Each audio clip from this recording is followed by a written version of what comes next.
a village of Kachere, sat between rolling hills and a winding river, its red earth paths lined with thatched huts and towering baobab trees. The people of Kachere were hard-working farmers and cattle herders, known for their lively market days and long evenings of storytelling under the moonlit sky. But among them lived a man whose name stirred admiration, envy, and fear, Jabulani. Jabulani was a man of great wealth. His granaries overflowed with millet, his cattle dotted the vast plains, and his wives worked tirelessly in his household. But what set Jabulani apart was his insatiable desire for women. No woman, young or old, widow or maiden, escaped his gaze. He was charming, generous, and powerful, making it nearly impossible for any woman to refuse his advances. His first wife, Chisomo, had married him when he was still a struggling young man. Together they built their fortune, and as his wealth grew, so did his appetite for more wives. At first, Chisomo tolerated it. After all, polygamy was common in Kachere, but with every new wife he brought home, she felt her place slipping away. Then came Thandiwe, his third wife. Thandiwe was beautiful, soft-spoken and obedient. She did not challenge Jabulani, nor did she question his actions. She spent her days weaving baskets and tending to the children, never raising her voice against Chisomo. But Chisomo saw her as a silent threat, a woman who, without trying, had taken Jabulani's heart in ways she never could. By the time Jabulani married his fourth wife, Nandipa, the house was in chaos. Nandipa was different, ambitious, cunning, and unafraid to speak her mind. She was young and clever, refusing to be treated like a mere servant. Unlike the others, she had a plan. "When Jabulani grows old, I will be the one who controls everything," she often whispered to herself. She began planting seeds of discord among the other wives, turning them against each other, hoping to rise above them all. But Chisomo was no fool. She saw what Nandipa was doing, and for the first time, she found herself joining forces with Thandiwe. "This girl will destroy everything we have built," Chisomo told Thandiwe one night. "Then we must find a way to stop her," Thandiwe agreed. And so, the two former rivals became allies. Their plan was simple: introduce another wife, one who would capture Jabulani's attention so completely that he would forget about Nandipa. They needed a woman more beautiful, more alluring, and more dangerous than any he had ever met. That was when they found Zama. Zama was a woman from a distant village, a place where the river met the Great Plains.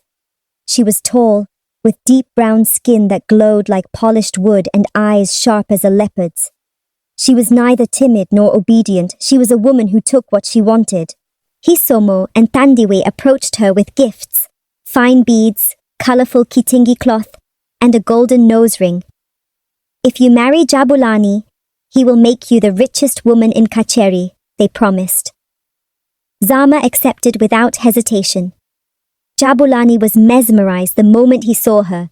He wasted no time, marrying her within days, much to Nandipa's horror. Zama played her role well. She showered Jabulani with attention, sang for him in the evenings, and fed him food spiced with herbs, said to drive men wild with love. The plan had worked.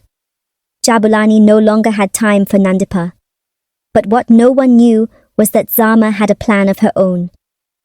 She had seen men like Jabulani before. Men who collected women as if they were cattle, using them, discarding them when they aged. She despised such men. One evening, Jabulani sat outside his hut, drinking traditional beer, laughing loudly as he flirted with a young village girl. Zama watched from the shadows, her rage boiling inside her.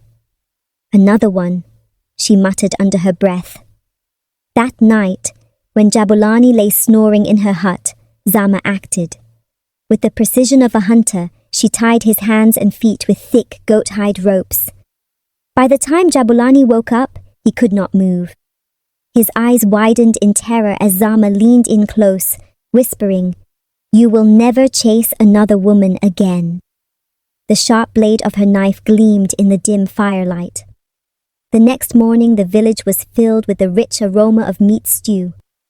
Chisomo, Thandiwe, and even Nandipa ate heartily. "Zama, this is the best soup I've ever tasted," Chisomo said, licking her fingers. Zama only smiled. But as they ate, Nandipa noticed something strange. "Where is Jabulani?" she asked. A chilling silence fell over the wives. They rushed to Zama's hut. What they found inside turned their stomachs. Jabulani lay bound, his body covered in blood, his face twisted in pain. And the most horrifying part? His manhood was missing. Zama stepped forward, her voice calm, almost indifferent. "Yes, I did it," she said. "I cut it off so he would never chase another woman again." The wives staggered back in horror. Then Zama dropped the final, most chilling truth. "And the stew you all ate this morning?" she said, her voice sharp as a blade. That was Jabulani's manhood. Screams erupted throughout the village. Men clutched their stomachs in horror. Women wept. Children ran in terror. The elders gathered beneath the ancient baobab tree to decide Zama's fate. Zama, now tied up like the man she had punished, showed no remorse. Chisomo and Thandiwe, once schemers, now faced shame and fear. After hours of deliberation, the elders reached their verdict. Zama was banished from Kachere, cast out into the wilderness to roam as an outcast forever. Chisomo and Thandiwe were stripped of their privileges, forced to live as ordinary women. And Jabulani, he survived, but he was never the same again. His name became a cautionary tale, whispered among the villagers. Elders told Jabulani's story to young men, warning them, "A man who chases too many women may one day find himself without the very thing that makes him a man." And so, the legend of Jabulani the woman lover lived on, a warning for generations to come.